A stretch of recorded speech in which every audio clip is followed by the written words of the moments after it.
देखिए हर खबर यहीं पर, सब्सक्राइब कीजिए TV9 भारतवर्ष। मौजूदा वक्त में चीन ने दुनिया के करीब 150 से ज्यादा देशों को $5 ट्रिलियन का कर्ज दे रखा है। $5 ट्रिलियन को इस तरह से समझ सकते हैं, 1 ट्रिलियन यानी 1 लाख करोड़। इस वक्त डॉलर की भारतीय मुद्रा में कीमत करीब 76 रुपए है। 1 लाख करोड़ डॉलर यानी 76 लाख करोड़ रुपए। 5 लाख करोड़ डॉलर यानी 380 लाख करोड़ रुपए। हमारे देश का पिछले साल का बजट करीब 28 लाख करोड़ रुपए था, यानी चीन ने हमारे देश के 1 साल के बजट से करीब 13 गुना ज्यादा तो कर्ज बांट रखा है। चीन के चाल, चरित्र और चेहरे को ऐसे समझा जा सकता है। 1957 में एक सुपरहिट फिल्म बनी थी, नाम था मदर इंडिया। आपने देखी भी होगी। फिल्म में एक्टर कन्हैया लाल ने एक ऐसे साहूकार का किरदार निभाया था जो फसल बोने के लिए गांव के गरीब लोगों को सूद पर कर्ज देता था, और जब फसल तैयार हो जाती थी तब सूद के नाम पर पूरी फसल हड़प लेता था। लेकिन गांव का कोई भी किसान साहूकार के जुल्मों के खिलाफ आवाज नहीं उठाता है। हालांकि आखिर में उसको किए की सजा मिल जाती है। चीन मदर इंडिया फिल्म के साहूकार की तरह है। आधी से ज्यादा दुनिया चीन के कर्ज तले गले तक डूबी हुई है।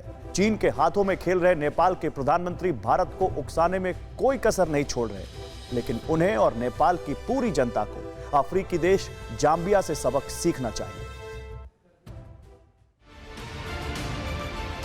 ये तस्वीरें अफ्रीका देश जाम्बिया की हैं, जहां 24 मई को राजधानी लुसाका में चीन के 3 कारोबारियों की हत्या कर दी गई। जाम्बिया भी नेपाल की तरह ही गरीब मुल्क है। यही वजह है कि चीन ने इस छोटे से देश को भी अपनी साजिशों का अड्डा बनाया। एक रिपोर्ट के मुताबिक जाम्बिया में करीब 22,000 चीनी नागरिक रहते हैं। चीन की 250 से ज्यादा कंपनियां जाम्बिया में हैं। जाम्बिया के कुल कर्ज का 44% चीन के पास है। यही वजह है कि यहाँ के लोगों को लगता है कि चीन ने उनके देश पर कब्जा कर लिया है। जाम्बिया ही नहीं, अफ्रीका का कोई देश नहीं है जहां चीन ने अपनी गिद्ध दृष्टि ना डाली हो। दुनिया की प्रतिष्ठित कंसल्टिंग कंपनी मैकिन्जी के मुताबिक अफ्रीका के सभी 54 देशों में चीन का निवेश है। अफ्रीका में 10,000 से ज्यादा चीन की कंपनियां हैं।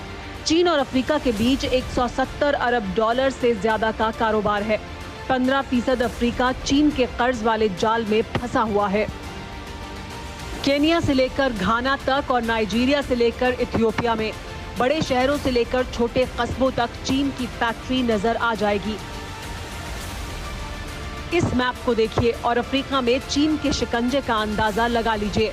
चंद देशों को छोड़कर पूरा अफ्रीका चीन के कब्जे में है।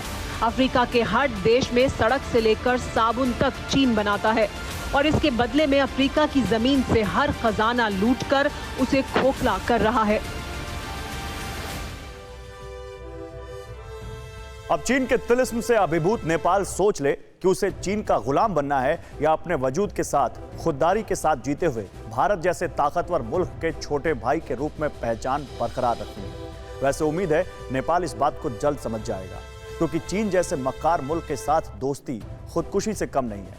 चीन की मक्कारी को ली वेनलियांग से ज्यादा कौन समझ सकता है? नाम याद है ना आपको? कोरोना वायरस को लेकर दुनिया को बताने वाले ली पहले डॉक्टर थे। ली ने वायरस के खतरे से दुनिया को आगाह किया, लेकिन चीन ने उन्हें इसकी सख्त सजा दी। ली को प्रताड़ित किया गया। 7 फरवरी को ली की वुहान के अस्पताल में मौत हो गई। अच्छी खबर यह है कि उनकी मौत के 4 महीने बाद एक नन्हे मेहमान ने दस्तक दी है। ली की पत्नी ने एक बेटे को जन्म दिया है। ली की तरह चीन की तानाशाह हुकूमत के कहर से हजारों परिवार अपनों की शक्ल देखने को तरसते रहे हैं। हम सबको भी चीन के वायरस वाले पाप से सावधान रहना होगा, क्योंकि कोरोना का रूप विकराल होने लगा है। देश में कोरोना वायरस अब तक करीब 9,000 की जानें ले चुका है। वही कोरोना से संक्रमित मामले बढ़कर 3 लाख के पार हो गए। भारत दुनिया का चौथा देश है जहां 3 लाख से ज्यादा लोग इस वायरस की चपेट में आ चुके हैं। सिर्फ महाराष्ट्र में कोरोना के मामले 1 लाख के पार हो चुके हैं। राहत की बात है कि दूसरे देशों के मुकाबले हमारे देश का रिकवरी रेट काफी बेहतर है। देश में अब तक 3 लाख मरीजों में से 1.5 लाख मरीज ठीक भी हो चुके हैं। इसीलिए घबराएं नहीं, सावधान रहें और भरोसा रखें कि कोरोना से जल्द मुक्ति का रास्ता भी निकल आएगा। TV9 network 6 languages, Hindi, English, Telugu, Kannada, Marathi and Gujarati. 56 crore impressions. India's #1 news network. TV9 network.